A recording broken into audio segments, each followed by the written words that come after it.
Hi everyone, स्वागत है आप सभी का टीचिंग गोल्स के इस लर्निंग प्लेटफॉर्म पर। आप सभी को पता है यहाँ पर आपके लिए टीचिंग एप्टीट्यूड चला हुआ है। तो इसी सीरीज में एक और इम्पोर्टेंट वीडियो आपके लिए मैं लेकर के आई हूँ, जिसमें हम शिक्षण अधिगम प्रक्रिया को समझेंगे और साथ ही जो फैक्टर्स हैं, जो कारक है प्रभावित करते हैं शिक्षण अधिगम की इस प्रक्रिया को, वो सभी आपसे पूछा जाता है एग्जाम में। तो इस वीडियो में कंप्लीट इसको डिस्कस कर लेंगे। और एक इम्पोर्टेंट अपडेट है आप सभी के लिए जो भी मेरे से जुड़े हुए हैं, आप सभी के लिए रात को मैं नाइट में प्रैक्टिस सेशन आपके लिए मैं डेली बेसिस पर अब लेकर के आऊंगी और वो लाइव रहेगा आपके लिए। टाइमिंग आपको बता दूंगी, 8 बजे के बाद ही रहेगा। तब तक आप सभी लोग फ्री भी हो जाएंगे, है ना, सारा काम वाम करके। तो सभी लोग उसको जरूर अटेंड करिएगा, लाइव वो सेशन जरूर लीजिएगा, क्योंकि उसमें मैं लाइव क्वेश्चंस आपसे पूछूंगी और साथ ही आपको आंसर्स भी उसमें देखने को मिलेंगे। ठीक है, तो इसमें आपने जरूर जुड़ना है ताकि मुझे भी पता चल जाए कि आपकी तैयारी कैसे चली और आपको भी पता चल जाएगा कि आप कहाँ पर स्टैंड कर रहे हैं। तो टीचिंग लर्निंग प्रोसेस को सबसे पहले देख लेते हैं। हालांकि टीचिंग क्या है, लर्निंग क्या है, स्टेजेस फेजेस सब कुछ मैं आपको करा चुकी हूँ। फैक्टर्स रह गए हैं, बस ये आप देख लीजिए। और अगली जो एमसीक्यू सीरीज आपकी होगी सबसे पहले, उसमें हम इवैल्यूएशन को देखेंगे। ठीक है, थोड़ा बहुत उसमें कंसेप्ट इवैल्यूएशन का आएगा, थोड़ा थ्योरी बेस आएगा और थोड़ा फिर हम उसमें एमसीक्यूज ऐड करेंगे ताकि आपको कंसेप्ट अच्छे से क्लियर हो जाए। ठीक है, तो चलिए स्टार्ट करते हैं अपनी इस पूरी क्लास को। तो टीचिंग लर्निंग की जब भी हम बात करते हैं तो प्रोसेस की अगर बात करें तो देखिए, शिक्षण एक शिक्षक के द्वारा किया जाता है और लर्निंग का काम किनका है, लर्निंग कौन कर रहे हैं, सीखने का काम किसका है, बच्चों का है, स्टूडेंट का है। तो आप कह सकते हो कि ये एक रिलेशनशिप है। ठीक है, ये एक म्यूचुअल रिलेशनशिप है, आपस में संबंध बताता है किसके बीच में, टीचर के बीच में भी और स्टूडेंट के बीच में भी, जहां पर जो ज्ञान है वो आपका ट्रांसफर किया जा रहा है। ठीक है, टीचर अपना जो ज्ञान है, जो कंसेप्ट है, वो बच्चे के साथ क्या कर रहे हैं, शेयर कर रहे हैं और बच्चे क्या कर रहे हैं, वहां पर अधिगम कर रहे हैं, बच्चे उस चीज को सीख रहे हैं। ठीक है, तो एक तरीके से टीचर क्या कर रहे हैं, अपनी नॉलेज को पास ऑन कर रहे हैं किनको, स्टूडेंट्स को। तो ये आपकी टीचिंग लर्निंग की प्रोसेस हो गई है। बेसिकली ये दो तरीके से होती है, जिसमें एक है आपका, जिसको एक बोला जाता है वन वे है, यानी कि जिसमें सिर्फ टीचर बोलता है और बच्चे सिर्फ उनको सुनते हैं, जो कि कहीं ना कहीं इफेक्टिव इतना है नहीं। ठीक है, एक है वन वे और दूसरा है सर्कुलर। तो वन वे में क्या होता है, टीचर स्पीकर होता है, टीचर ने जो बता दिया बच्चों ने चुपचाप सुन लिया, आप कह सकते हो कि बच्चे इसमें एक्टिव नहीं होते। ठीक है, और दूसरा होता है सर्कुलर। ठीक है, और सर्कुलर में क्या होता है, जिसमें टीचर भी और बच्चे भी, स्टूडेंट्स भी, सभी लोग टेक पार्ट करते हैं डिस्कशन के अंदर। तो ये आपका ज्यादा इफेक्टिव है, जिसमें बच्चे भी टेक पार्ट कर रहे हैं, बच्चे अपनी समस्या टीचर के सामने पूछ रहे हैं, रख रहे हैं, क्वेश्चन आंसर कर रहे हैं और टीचर उनको आंसर कर रहा है। तो कहीं ना कहीं ये आपका क्या है, इफेक्टिव है और जो डेवलपमेंट है वो इसमें देखने को मिलता है। ठीक है, तो टीचिंग लर्निंग प्रोसेस में बेसिकली अब आपको साइकिल देख लेनी है कि कौन सी 5 स्टेप की साइकिल होती है, इसके अंदर क्या क्या होती है, 5 चरणीय चक्र होता है। तो इसमें सबसे पहला जो चक्र है आपका वो है प्रायर नॉलेज। जब भी कोई भी कंसेप्ट पढ़ाना होता है सबसे पहले, तो आप अगर किसी भी प्राइवेट स्कूल में भी अगर पढ़ा रहे हैं, कहीं भी पढ़ा रहे हैं, अगर आप पढ़ाते हैं, मैक्सिमम आप सभी लोग पढ़ा ही रहे होंगे, तो आप सबसे पहले कोई भी कंसेप्ट जब अपने बच्चे को पढ़ाते हैं तो आप क्या देखते हो कि भाई जो चीज मैं पढ़ाने वाली हूँ उसके बारे में बच्चे का पूर्व ज्ञान है कि नहीं, प्रायर नॉलेज कितना है, किस हद तक है, ताकि टीचर को ये पता चल जाए कि कहाँ से स्टार्ट करना है और कितना बच्चे को पढ़ाना है। तो प्रायर नॉलेज चेक करना बहुत जरूरी होता है। तो इसका सबसे पहला स्टेप है क्या चेक करना, कि बच्चे का पूर्व ज्ञान क्या है, बच्चा उस विषय को शुरू करने से पहले उसकी जो मेमोरी है, जो स्मृति है, उसमें उससे रिलेटेड क्या स्टोर है ऑलरेडी, तो वो प्रायर नॉलेज है। सेकेंड स्टेप होगा प्रेजेंटिंग न्यू मटेरियल। अब टीचर ने प्रायर नॉलेज चेक कर लिया कि बच्चे को ज्ञान है कि नहीं है और है तो कितना है। अब क्या करेगा, टीचर का काम है, अब जो नया मटेरियल है, जो नया कंसेप्ट पढ़ाने वाला है, जो भी कोई फैक्ट प्रेजेंट करने वाला है टीचर, अब वो उसको प्रेजेंट करेगा टीचर। और डिपेंड करता है किस पर, ये उसकी प्रायर नॉलेज पर डिपेंड करता है। ठीक है, तो और प्रायर नॉलेज से लिंक करते हुए सारी चीजों को बच्चे यहाँ पर देखेंगे। टीचर भी क्या करेगा, कोशिश करेगा कि जो बच्चे के साथ पूर्व ज्ञान है उसके साथ लिंक करते हुए नई चीजों को पढ़े, क्योंकि जब बच्चा लिंक करेगा तो वो अच्छी तरीके से समझेगा इस चीज को। ठीक है, और ये सब हम ऑलरेडी सीडीपी में पढ़ते हुए आते हैं कि जब भी कोई लर्निंग होती है, हम कोई भी चीज पढ़ाते हैं तो पहले प्रायर नॉलेज होता है, उससे फिर लिंक करते हुए बच्चा अपना एक नया ज्ञान बनाता है। ठीक है, कहीं ना कहीं नॉलेज उसमें एड ऑन हो रही है फिर।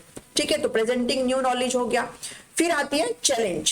चैलेंज में क्या होता है बेसिकली कि टीचर ने प्रेजेंट कर दिया, कंटेंट प्रेजेंट कर दिया, अब बच्चे के सामने ये चुनौती है कि बच्चा उसको कैसे एक्सेप्ट करेगा, बच्चा उसको किस तरीके से सीखेगा। अब ये डिपेंड करता है कि टीचर कैसे सेट करके दे रहा है चीजों को।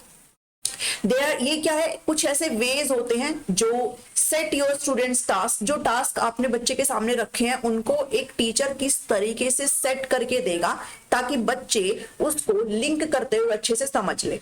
ये है चैलेंज। और इसमें टीचर का काम क्या है कि वो किस तरीके से उस मटेरियल को सेट करके देगा बच्चे को। इसमें क्या क्या चीजें आ सकती है, इसमें आ सकती है कि टीचर जो है यहाँ पर मॉडलिंग का इस्तेमाल कर सकता है, मॉडल की फॉर्म में बच्चे को समझा सकता है कोई भी कॉन्सेप्ट, है ना भाई। मॉडल हेल्पफुल होता है ना। और ये सभी मॉडल क्या होता है, एक छोटा प्रतिरूप ही तो होता है, एक छोटा रूप ही तो होता है आपके शिक्षण का। और हम मॉडल अभी करके आए हैं। कोई भी वर्क एग्जाम्पल के थ्रू आप करवा सकते हो अपने बच्चे को ताकि बच्चा अच्छे से समझ में आ जाए।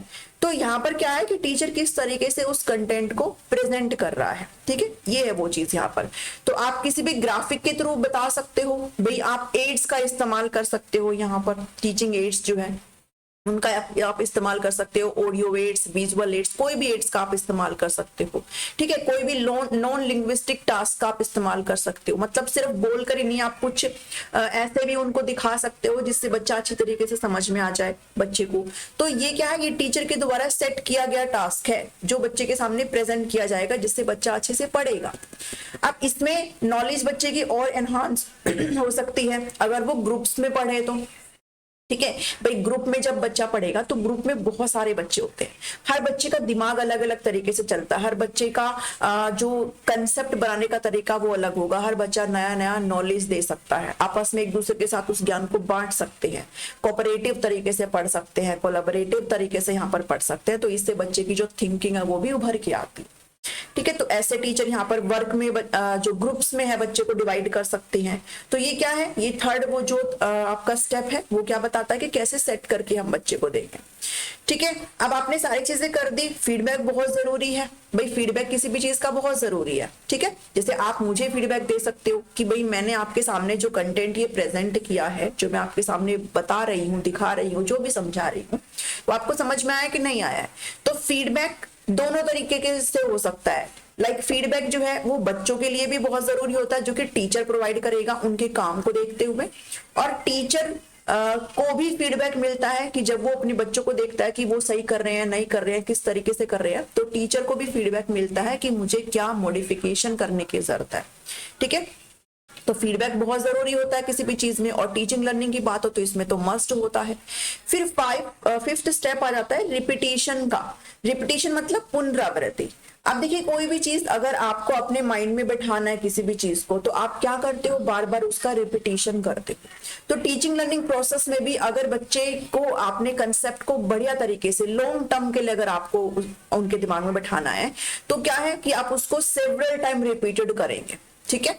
आप क्या करेंगे, थोड़ी बहुत गैप के बाद आप बार बार जब उस चीज को बच्चे के सामने रखेंगे तो वो कहीं ना कहीं अच्छा फर्दर तरीके से उस चीज को कैरी कर पाएगा, ठीक है। तो ये 5 स्टेप है टीचिंग लर्निंग प्रोसेस के, इनको आप ध्यान में रख सकते हो।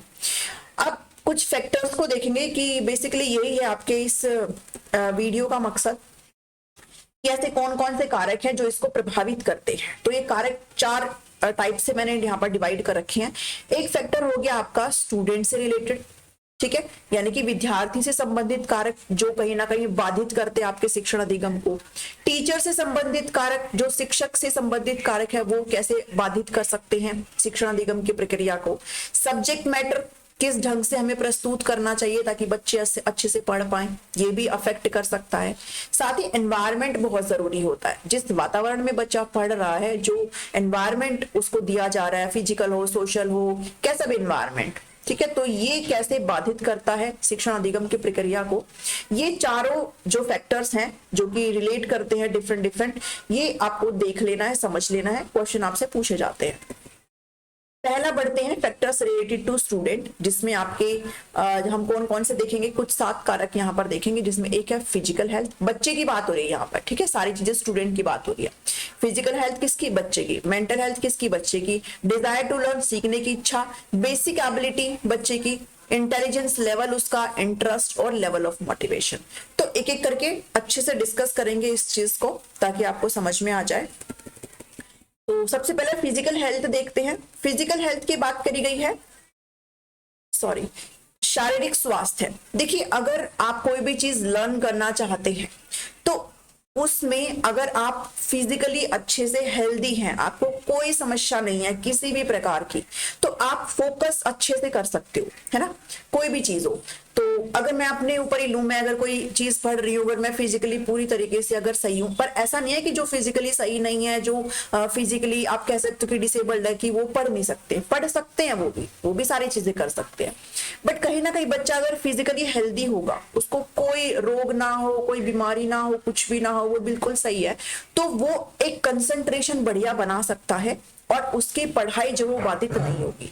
लेकिन अगर बच्चा फिजिकली हेल्दी नहीं है तो कहीं ना कहीं क्या करेगा बच्चा, वो कंसंट्रेट नहीं कर पाएगा, ठीक है, he will not be able to concentrate properly. और अगर वो कंसंट्रेट नहीं कर पाएगा तो कहीं ना कहीं उसकी जो अधिगम है वो प्रभावित होगा।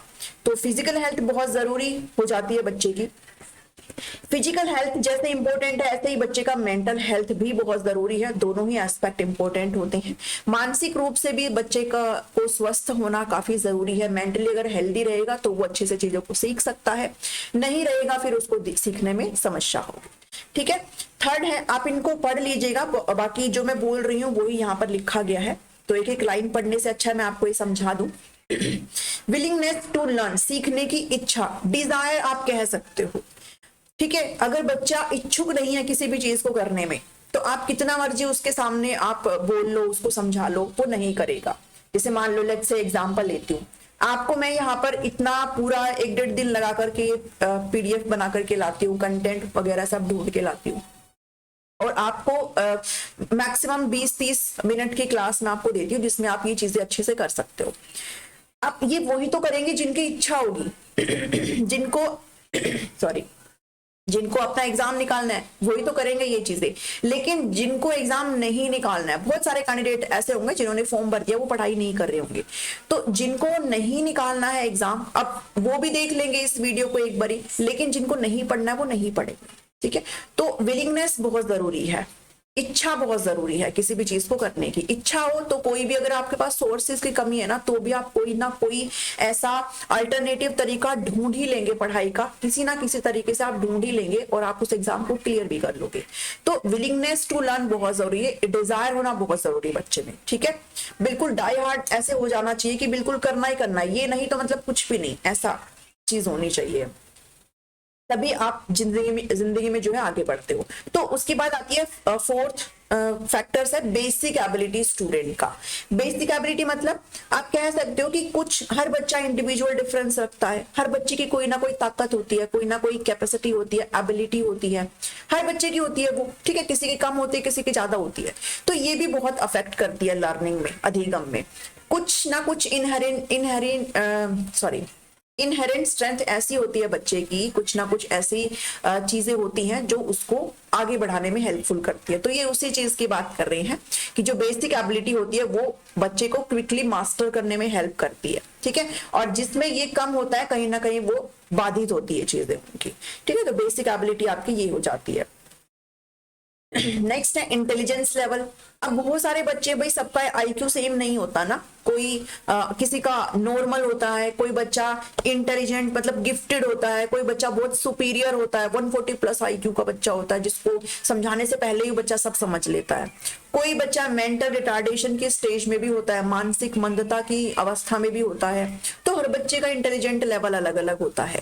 तो ऐसा तो नहीं हो सकता कि उन बच्चों को आप एक ही मेथड से समझाने की कोशिश करेंगे, ठीक है। तो हर बच्चे का इंटेलिजेंस लेवल अलग अलग होता है, तो वो उनके अधिगम को उसी प्रकार कैरी फॉरवर्ड करता है। जो अच्छे से समझ लेगा, जो जिसकी कैचिंग पावर जल्दी है वो जल्दी समझ लेगा, जो धीरे समझना जानता है वो धीरे धीरे करके समझेगा, ठीक है। इसी तरीके से उसकी लर्निंग जो है वो चलती है, ठीक है। नेक्स्ट है इंटरेस्ट। इंटरेस्ट भी वही है, अगर इंटरेस्ट नहीं है तो जितना मर्जी मैं आपके सामने यहाँ पर जितना बढ़िया आपके सामने कंटेंट ले आऊं, जितना सुंदर बना बना करके ले आऊं, अगर इंटरेस्ट नहीं है तो आप उस चीज को नहीं कर पाएंगे। तो आपके बच्चे का अगर इंटरेस्ट नहीं है तो आप नहीं कर पाएंगे, ठीक है, बच्चे नहीं कर पाएंगे। तो टीचर पे भी रहता है कि आप कैसे बच्चे का इंटरेस्ट लाएं, कैसे आप कुछ नया तरीका उसमें एड ऑन करें कि बच्चा अपना इंटरेस्ट जगाए, ठीक है। आप कुछ ऐसी बातें बता सकते हो जिससे बच्चे का इंटरेस्ट जग जाए। तो बहुत सारी चीजें होती है जो ये भी एक फैक्टर होता है जो आपके बच्चे के अधिगम को प्रभावित करता है। फिर आता है मोटिवेशन लेवल, अभिप्रेरणा का स्तर। मोटिवेशन एक ऐसी चीज होती है जो अगर सही दिशा में बच्चे को दी जाए तो बच्चा अपने अधिगम में अग्रसर होता रहता है, वो आगे बढ़ता रहता है। और मोटिवेशन की जरूरत सिर्फ बच्चे को नहीं, मुझे लगता है सबको होती है। आप लोग कमेंट करके जब मुझे बोलते हो कि हमें लेक्चर अच्छा लग रहा है, आप ऐसे ही क्लासेस लेते रहिए, एमसीक्यू भी लाइए, तो वो मेरे लिए मोटिवेशन है कि मैं, अगर आप ऐसे कमेंट में मुझे कुछ नहीं लिखेंगे तो मुझे भी लगेगा कि यार समझ में आ रहा है कि नहीं आ रहा है इनको, या फिर मैं ऐसे ही मेहनत करे जा रही हूँ। कमेंट जब आते हैं तो मुझे मोटिवेशन मिलता है, मैं फिर और अच्छा करने की कोशिश करती हूँ। ऐसे ही बच्चे के साथ है, आप बच्चे को जब मोटिवेट करते रहेंगे टाइम टू टाइम तो वो आगे बढ़ता रहेगा, नहीं करेंगे तो वो एक दो बार करेगा, बोर हो जाएगा बाद में। ठीक है, तो मोटिवेशन भी बच्चे के लिए काफी जरूरी है। अगर उसको नहीं मिलेगा तो फिर वो अधिगम में कहीं ना कहीं नीचे उसका ग्राफ डाउन हो जाएगा। ठीक है, तो ये थे स्टूडेंट से रिलेटेड। अब फैक्टर्स आ जाते हैं टीचर से रिलेटेड। अब जितने भी ये फैक्टर है वो सब किसके हैं? शिक्षक के हैं। तो जिसमें पहला है आपका सब्जेक्ट का नॉलेज। भाई ऑब्वियस सी बात है, आप जो पढ़ा रहे हैं वो नॉलेज आपको होना चाहिए। शिक्षक के फिजिकल और mental health, preparation of time table, और टीचिंग के मेथड्स क्या क्या इस्तेमाल कर रहा है टीचर, उसकी पर्सनालिटी, डिजायर टू टीच, और कैसे वो फोकस कर रहा है चाइल्ड सेंटर्ड एजुकेशन पर। तो ये भी एक एक करके देख लेते हैं। सबसे पहला है सब्जेक्ट नॉलेज। देखिए, कोई भी चीज टीचर जब पढ़ाता है तो उसको उस सब्जेक्ट का ज्ञान होना चाहिए। अब टीजीटी में जो टीचर सेलेक्ट होंगे तो उनसे क्वेश्चन आपके अपर लेवल तक के पूछे जाते हैं। तो भी सी बात, अगर जब आप टीजीटी में सेलेक्ट होंगे तो आपने जो अपना कंसेप्ट है वो 11-12 तक पढ़ा होगा, तो कहीं ना कहीं आपकी मास्टरी उसमें है तो आप अच्छा पढ़ा पाएंगे। ठीक है, लेकिन अगर मास्टरी नहीं है उस सब्जेक्ट में, उस कंसेप्ट में जो आप पढ़ा रहे हो बच्चे को, तो आप ना तो कंप्लीट अपना 100% दे सकते हो, ना बच्चे को वो चीज समझ में आएगी। तो सब्जेक्ट की नॉलेज होना एक टीचर को बहुत जरूरी होता है। इसके बिना ना तो आप शिक्षण कर पाएंगे, ना तो बच्चे का अधिगम, कुछ भी नहीं हो पाएगा इसके बिना। ठीक है, अब फिजिकल और मेंटल हेल्थ की बात करते हैं। जैसे बच्चे का जरूरी है फिजिकल और मेंटल हेल्थ, जो शारीरिक स्वास्थ्य और मानसिक स्वास्थ्य है, ऐसे टीचर का भी जरूरी है। टीचर फिजिकली फिट है, हर चीज से बिल्कुल सही है, तो वो अच्छी तरीके से 100% अपना देगा, बच्चे को अच्छे से समझा पाएगा। और मानसिक रूप से तो स्वस्थ होना ही होना चाहिए एक टीचर को। तो अगर वो नहीं होगा तो फिर कहाँ से बच्चे अच्छे से कैच कर पाएंगे, वो पूरी तरीके से बच्चे को पढ़ा ही नहीं पाएगा, दे ही नहीं पाएगा अपना 100%। ठीक है, तो ये डिपेंड करता है, इससे भी बाधित होती है टीचिंग शिक्षण अधिगम की जो प्रक्रिया है। थर्ड है time table creation. Time table में हम क्या बात करते हैं? टाइम टेबल में हम बात करते हैं, देखो इसमें आप ऐसे समझो कि एक बच्चा है, मान लो उसको एसएसटी में भी पढ़ने में, मतलब उसको एसएसटी पढ़ना अच्छा नहीं लगता। जैसे अगर मैं अपनी बात करूं तो मुझे सच में एसएसटी इतनी अच्छी नहीं लगती। ठीक है, तो एसएसटी नहीं अच्छी लगती है, ठीक है, वो मेरा सब्जेक्ट भी नहीं है, बट स्कूल टाइम में भी मुझे एसएसटी से इतना प्यार प्रेम नहीं था। तो हो सकता है भाई किसी को ना भी हो, है ना, किसी को मैथ नहीं पढ़ना, मुझे मैथ पढ़ना बहुत पसंद है, मुझे साइंस से भी ज्यादा पसंद है मैथ पढ़ना। तो मैथ पढ़ना हो सकता है किसी को ना पसंद हो, किसी को हो सकता है एसएसटी पसंद ना हो, किसी को हो सकता है साइंस पसंद ना हो। अब स्कूल में जो टाइम टेबल बना है, लेट्स से हम मान लेते हैं कि एक बच्चे को एसएसटी नहीं पसंद है और एक बच्चे को मैथ नहीं पसंद है। अब टाइम टेबल कुछ ऐसा बना है कि एसएसटी और मैथ का जो पीरियड है, जो लेक्चर है, वो एंड में आ रहा है। अगर एक स्कूल में पूरे दिन में अगर 7 पीरियड होते हैं, 7 अगर लेक्चर होते हैं, तो 6th और 7th लेक्चर का किसका नंबर है? आपका एसएसटी और मैथ का ही है। तो एक बात बताओ, क्या वो बच्चा पहले ही उसको नहीं समझ में आती, पहले ही उसको दिक्कत है पढ़ने में, उसको नहीं इंटरेस्ट है, और आपने एंड में भी डाल दिया उसको, क्या वो पढ़ेगा? अब तो उसके दिमाग में 0% भी नहीं जाएगी चीजें, अब तो वो बस वेट करेगा कब छुट्टी हो और मैं अपने घर जाऊं। ठीक है, तो ये डिपेंड करता है, मतलब बहुत ये मैटर करता है टाइम टेबल का भी। तो ऐसे सब्जेक्ट को आप कब कर सकते हो? ऐसे सब्जेक्ट जो बच्चे को लगता है कि भाई इनको कम इंटरेस्ट है, कोई भी हो सकता है वो सब्जेक्ट, किसी को हिंदी भी नहीं पसंद हो सकती है, तो ऐसे सब्जेक्ट को क्या कोशिश किया जाए कि जो फर्स्ट फेज है टाइम टेबल का, लाइक पहले दूसरे तीसरे लेक्चर में आप इनको डाल सकते हो, क्योंकि तब बच्चा क्या रहता है? ओपन माइंडेड रहता है, तब बच्चा फ्रेश आया है बिल्कुल घर से। ठीक है, तब आप बच्चे को कुछ भी पढ़ाएंगे तो कम से कम 50% तो उसके माइंड में जरूर जाएगा। तो टाइम टेबल का बहुत असर पड़ता है। अगर ऐसी चीजें होती हैं तो अधिगम कहीं ना कहीं, जो शिक्षण अधिगम है, वो आपका प्रभावित होता है। ठीक है, तो यही चीजें इसमें लिखी हुई है। फिर टीचिंग मेथड होता है। टीचिंग मेथड मतलब आप कौन कौन से शिक्षण विधियों का आप इस्तेमाल कर रहे हो, कौन कौन से मेथड का आप इस्तेमाल कर रहे हो, क्योंकि हर बच्चे को आप एक ही मेथड से नहीं पढ़ा सकते हो, ठीक है। हर बच्चे को आप एक ही टीचिंग मेथड के साथ नहीं लेकर के जा सकते हो, क्योंकि हर बच्चे का इंटेलिजेंट जो लेवल है वो अलग होता है, हर बच्चा इंडिविजुअल डिफरेंस होता है हर बच्चे का। तो आपको ये देखना पड़ेगा कि किस तरीके से हमें उनको देखना है, उनको किस तरीके से पढ़ाना है, हर बच्चे पर फोकस करते हुए चलना है। सिर्फ ऐसे नहीं कि क्लासरूम में आए और एक मेथड करके और बस पढ़ा करके चले गए, इससे भी बहुत अधिगम जो है बच्चे का प्रभावित होता है। क्योंकि जो फास्ट लर्नर होते हैं वो तो फिर भी कर लेते हैं, जो कहीं ना कहीं स्लो लर्नर है उनको दिक्कत आती है। फिर बात करते हैं टीचर्स की पर्सनालिटी, शिक्षक का व्यक्तित्व, है ना। आपने ऐसे सुना भी होगा, देखा भी होगा और होता भी है ऐसे। एक शिक्षक का व्यक्तित्व ना अलग ही होता है। एक शिक्षक के पहनावे से, उसके वे ऑफ टॉकिंग से, उसके चलने से, लाइक एवरीथिंग, हर चीज से ना एक शिक्षक वाली फील आती है। और शिक्षक जो है वो एक मॉडल होता है अपने उनके उसके बच्चों के लिए। ये भी जरूर ध्यान में रखिएगा, जब भी आप शिक्षक बने तो एक शिक्षक जो है वो रोल मॉडल होता है। हमेशा जो उसके बच्चे हैं वो अपने शिक्षक की तरह बनने की कोशिश करते हैं। तो आपको भी अपनी पर्सनालिटी ऐसे रखनी है, ऐसे नहीं रखनी कि बच्चा देख देख कर अरे ये क्या देख लिया, ठीक है। ना पढ़ाने का है, ना चलने का है, ना कुछ और है, ना बात करने का है। तो एक पर्सनालिटी भी शिक्षक की होती है जो कहीं ना कहीं दिखानी बहुत जरूरी होती है, ताकि बच्चे प्रभावित हो, बच्चे कहीं ना कहीं एक सही दिशा में चले, ठीक है। तो ये पर्सनालिटी है जो कि अफेक्ट करती है अधिगम को, ये भी अफेक्ट करती है। क्योंकि अगर आपके पास ज्यादा नॉलेज, आप अगर अच्छे से अपनी पर्सनालिटी शो करेंगे तो बच्चे भी कहीं ना कहीं आपके जैसा बनने की कोशिश करेंगे, ठीक है। बने ना बने बट कोशिश तो फिर भी करेंगे, उनके माइंड में वो चीजें आएगी। अब बात करते हैं डिजायर टू टीच। अब जैसे बच्चे की डिजायर थी, भाई पढ़ना चाहता है कि नहीं चाहता है, ऐसे कई बार टीचर्स के साथ भी हो जाता है कि भाई घर में कोई प्रॉब्लम है, लाइक स्कूल में आ गए और वो चीजें दिमाग में चल रही है, कहीं ना कहीं फोकस नहीं है, जो चीजें बताना चाहते थे वो नहीं बता पाए हैं। कंसेप्ट बता दिया लेकिन जो चीजें बतानी चाहिए थी वो नहीं बता पाए, क्योंकि दिमाग में कुछ और ही चल रहा है, या फिर कई बार बहुत बोरिंग टाइप सा भी हो जाता है। तो डिजायर एक टीचर की होनी चाहिए है। आपने वो प्रोफेशन चुना है तो प्रोफेशनली अब आप एक शिक्षक हैं, और आप जब भी कोई प्रोफेशन चुनते हो, शिक्षक नहीं कोई भी प्रोफेशन अगर आप चुनते हो तो उसमें आपको अपना 100% देना होता है, तभी आप आगे बढ़ते हैं, ठीक है। तो टीचर का भी डिजायर टू टीच बहुत जरूरी है। फिर है एम्फेसिस। अब जो शिक्षण है वो आपने सभी ने पढ़ लिया, हम प्रोग्रेसिव एजुकेशन में भी पढ़ के आते हैं कि अब जो शिक्षा है आपकी किससे मूव हो गई है, भाई टीचर सेंटर्ड से जो एजुकेशन है वो चाइल्ड सेंटर्ड अब एजुकेशन आपकी हो गई है, ठीक है। चाइल्ड सेंटर्ड एजुकेशन अब आपकी हो गई है, यानी कि बाल केंद्रित शिक्षा अब आपकी हो गई है। तो बाल केंद्रित मतलब बच्चा बीच में होगा, जो कुछ भी आप कर रहे हो बच्चे के लिए कर रहे हो। तो अगर टीचर बच्चा को केंद्र में रखते हुए पढ़ा रहा है तो अधिगम कहीं ना कहीं अच्छा होगा, शिक्षण अधिगम प्रभावी होगा। लेकिन अगर टीचर ये नहीं कर रहा है, सिर्फ अपने बारे में ही सोच रहा है, तो ये अफेक्ट करती है, ठीक है, शिक्षण अधिगम की प्रक्रिया को। नेक्स्ट आ जाता है जो फैक्टर है आपका, वो कंटेंट से रिलेटेड है, ठीक है, विषय वस्तु से रिलेटेड है आपका, जिसमें एक आपका आ जाता है nature of the subject matter, दूसरा है size of the subject matter, third है आपके purposefulness of the subject matter, विषय वस्तु की उद्देश्यपूर्णता, और साथ ही एड्स की बात करते हैं इसमें, ठीक है, जो सहायक सामग्री हम इस्तेमाल करते हैं। तो चलिए इनको भी देख लेते हैं। Nature of subject matter, nature की जब भी हम बात करते हैं तो हमें क्या करना होता है, भाई सिंपल रखते हैं हम हमेशा, क्योंकि बच्चे हैं वो और जब भी हम टीचडी की बात करें तो ऑब्वियसली बात, आप 6 to 8 क्लास के बच्चों को पढ़ाएंगे, तो 6 to 8 क्लास के बच्चे ना तो छोटे होते हैं ना बड़े होते हैं, बिल्कुल बीच के होते हैं, ठीक है, मिडिल होते हैं। तो ये सिंपल चीजें पढ़ना पसंद करते हैं, डिफिकल्ट नहीं, ठीक है।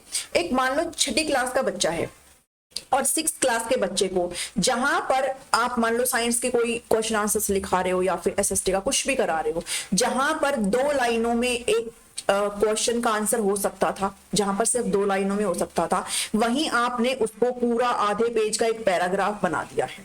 मतलब सेम है, वही इस पूरे 6, 7, 8 लाइनों में है और वही इस पूरी 2 लाइनों में कंप्लीट हो जा रहा है। तो बच्चे क्या पढ़ना पसंद करेंगे, भाई ऑब्वियस सी बात है, बच्चे जो है कम कंटेंट पढ़ना पसंद करते हैं, सिंपल फॉर्म में चीजें पढ़ना पसंद करते हैं। ऐसा नहीं है कि आप उसको कॉम्प्लेक्स बना दो बहुत ज्यादा, तो वो नहीं पढ़ेंगे ऐसे इन चीजों को, बहुत इग्नोर मारेंगे वो उसको, ठीक है, नहीं पढ़ेंगे वो, फिर पढ़ेंगे तो रट्टा लगाएंगे। तो आपका जो सब्जेक्ट मैटर है ना वो बिल्कुल सिंपल फॉर्म में होना चाहिए, शॉर्ट फॉर्म में होना चाहिए, जो बच्चे को अच्छे से समझ में आ जाए। तो नेचर कैसा होना चाहिए, बिल्कुल ही सिंपल होना चाहिए नेचर, ठीक है। ऐसा ना हो कि आपने बहुत जटिल उसको बना दिया है और ना उसको इंटरेस्ट आ रहा है पढ़ने में। Size of the subject matter, वही वाली बात है यहाँ पे भी कि size of the subject matter क्या है, जो टेक्स्ट है वो आपका स्मॉल और लेस सब्जेक्ट मैटर होना चाहिए, ठीक है। उनको सिंपल पढ़ना पसंद है, उनको कम पढ़ना पसंद है, वो ज्यादा नहीं पढ़ना पसंद करते हैं, ठीक है। आपने अपने स्कूल में भी देखा होगा, ठीक है। तो उसमें क्या करते हैं, मान लो किसी ने अगर बड़ा लिखवा दिया तो वो क्या करते हैं, टीचर मैम इसको थोड़ा छोटा कर दो, ऐसे बोलते ना, मैम इसको प्लीज थोड़ा ना कटवा के छोटा कर दो ताकि हम पढ़ ले उसको, ऐसे होता है स्कूल में, ठीक है। और जब आप पढ़ते तो आप भी ऐसे करते होंगे। तो अब आज के टाइम में तो, और हम तो चलो फिर भी हम तो कर लेते थे, आज के टाइम में तो बहुत बच्चे ऐसा करने लगे हैं, तो साइज कम ही चाहिए होता है उनको। तो ये डिपेंड करता है, बहुत काफी प्रभावित करता है अधिगम को, ये भी आपने ध्यान में रखना है। फिर है पर्पसफुलनेस ऑफ सब्जेक्ट मैटर, जो विषय वस्तु आप पढ़ा रहे हो वो उद्देश्य की पूर्ति करता है कि नहीं करता है, जो नीड है बच्चे की उसको सेटिस्फाई करता है कि नहीं करता है। ऐसा तो नहीं है कि आप आउट ऑफ कंटेक्स्ट कुछ भी पढ़ा रहे हो उसको, जो पढ़ाना चाहते हैं, जो बच्चा चाहिए, जो कंटेंट बच्चे को, वो नहीं हो रहा है, उसका पर्पस फुलफिल नहीं हो रहा है। तो ये पर्पसफुलनेस भी बहुत जरूरी है, ठीक है।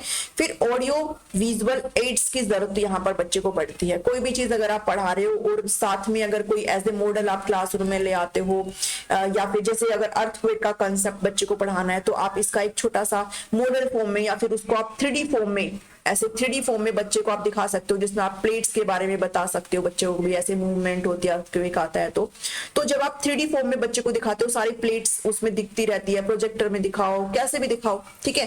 तो वो एक एड हो जाती है, जो सहायक सामग्री हो जाती है, तो इससे बच्चे को अच्छे से समझ में आता है, काफी टाइम तक उसके दिमाग में रहेगा। कभी क्वेश्चन करने बैठेगा ना तो भी उसके दिमाग में वो 3D इमेज चलती रहेगी, तो वो उसका आंसर भी अच्छे से कर सकता है।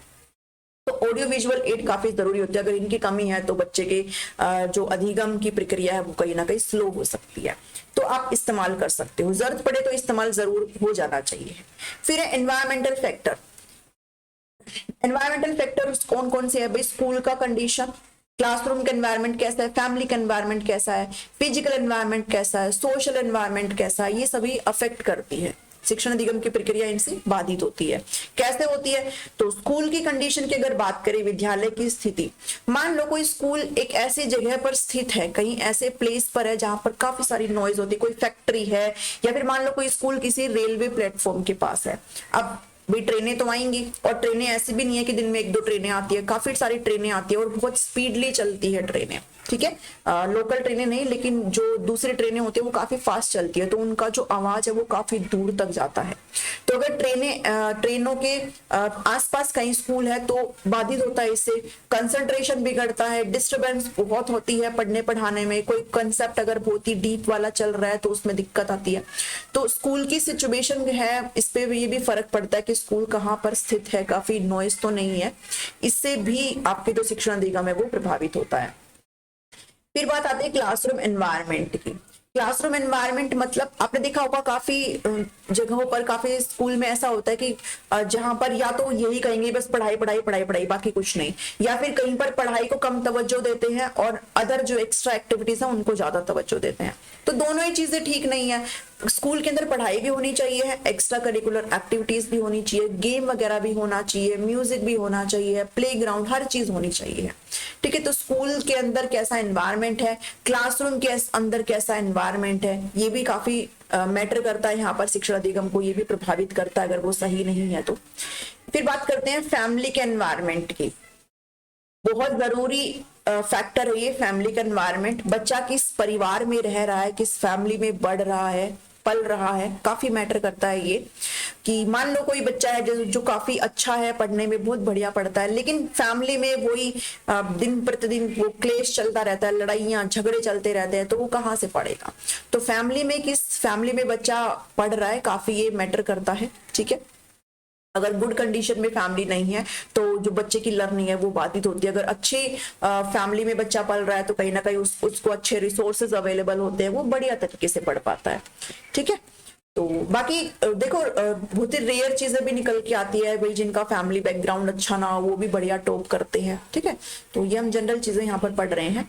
फिजिकल एनवायरनमेंट की बात करें, भौतिक वातावरण, तो जिसमें आप बता सकते हो कि भाई टेम्परेचर क्लासरूम का एटमॉस्फेयर कैसा है, लाइट की कैसी स्थिति है, हवा की कैसी स्थिति है, बहुत सारी नॉइस है, मतलब ठीक है, ये सारी क्या है आपके फिजिकल एनवायरनमेंट में आता है। ठीक है, मान लो भाई बहुत गर्मी है तो बच्चे, सारा ध्यान बच्चों का गर्मी में ही रहेगा, वो पढ़ेंगे क्या। ठीक है, तो ये भी सारी चीजें होती है जो कहीं ना कहीं अफेक्ट करती है, बच्चों को डिस्टर्ब करती है, बच्चे इंटरेस्ट नहीं ले पाते हैं। लास्ट है आपका सोशल एनवायरनमेंट। सोशल एनवायरनमेंट मतलब आप कह सकते हो सामाजिक एनवायरनमेंट, या फिर आप इसमें कल्चरल भी डाल सकते हो, सांस्कृतिक वातावरण भी इसमें आप इंक्लूड कर सकते हो। तो आप कहाँ पर रह रहे हो, आपका सराउंडिंग कैसा है, आपकी संस्कृति कैसी है, आपका सामाजिक वातावरण कैसा है, काफी मैटर करता है ये भी चीजें।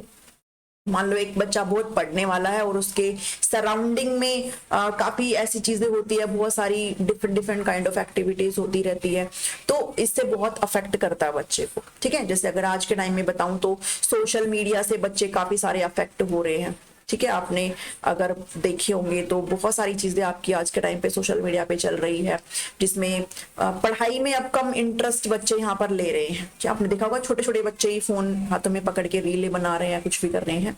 तो सोशल जो एनवायरनमेंट है ना, काफी अहम इंपॉर्टेंट रोल प्ले करता है। और सोशल मीडिया एक, आप कह सकते हो कि एक अच्छी चीज भी है, बट कहीं ना कहीं एक नेगेटिव इम्पैक्ट आज के टाइम में सोशल मीडिया का काफी पड़ रहा है लोगों के ऊपर। और चलो ये हमारा मुद्दा नहीं है, बट सोशल एनवायरनमेंट काफी जरूरी है जो आपकी अधिगम को प्रभावित करता है। ठीक है, तो इतना ही था आज की इस क्लास में, जिसमें हमने क्या पढ़ा है कि टीचिंग लर्निंग जो प्रोसेस है आपकी शिक्षण अधिगम प्रक्रिया को पढ़ा है, साथ ही कौन कौन से फैक्टर इनको प्रभावित करते हैं, कौन कौन से कारक इनको प्रभावित करते हैं।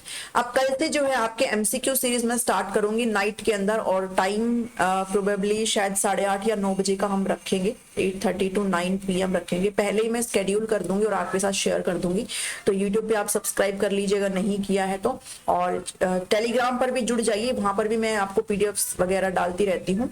ठीक है, हालांकि अभी रिसेंट पीडीएफ मैंने नहीं डाली है, तो आप सभी अपने नोट्स जरूर बनाइए, अभी काफी टाइम है, बहुत सारा आपके पास टाइम बचा हुआ है। मैं पीडीएफ इसलिए नहीं डाल रही हूँ क्योंकि फिर आप अपने नोट्स नहीं बनाते, और यकीन मानो ये एक अच्छी चीज है। पीडीएफ ना डालने का मेरा रीजन ये है कि जब आप अपने नोट्स सेल्फ प्रिपेयर करेंगे ना, तो आपको सिर्फ एक बार उनमें नजर मारने की जरूरत पड़ेगी जब आपका पेपर आएगा।